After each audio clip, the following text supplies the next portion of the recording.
The Frankfurter Allgemeine newspaper called the upset loss to Korea Germany's downfall, which shattered the hope generated by their last gasp win over Sweden, saying the country was back to earth with a bump. Loew's men, who played some breathtaking attacking football in 2010 and 2014, were accused of producing slow-motion football by another daily, Süddeutsche Zeitung.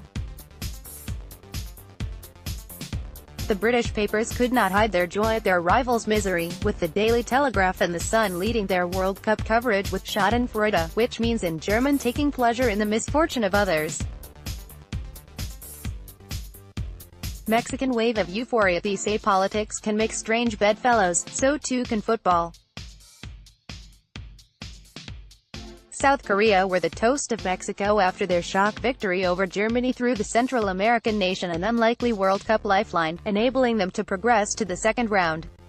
It sparked wild celebrations, both in Mexico and at the tournament in Russia.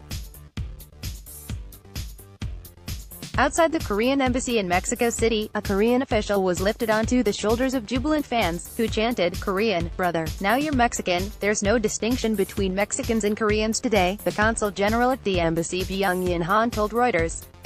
Mexican staff at the embassy were crying with joy, he said.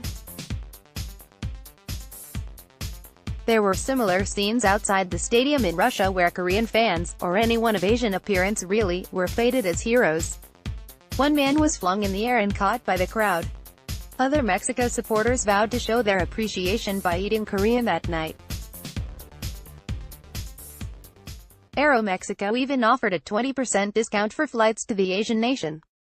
World Cup fans are getting shortchanged, and no, we aren't talking about Opta's coverage. The team at the website 538.com has timed the first 32 matches of the tournament and found referees are underestimating the amount of additional time by a considerable margin. Using FIFA's guidelines, which make allowances for events such as substitutions, treatment of injury, goal celebrations, they concluded referees should be adding an average of 13 minutes, 10 seconds for each match, both halves, instead of 6:59. In other words, they are adding on about half what they should.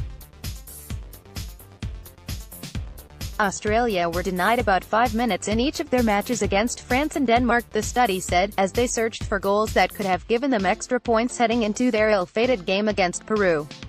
The study learned that in some matches the ball was in play for less than half the game. The stoppages that took the most time were free kicks 10:29 and throw-ins 7:50. The decision is at the discretion of the referee, who consults with other officials towards the end of each half before telling the fourth official what number to flash at the end of 90 minutes.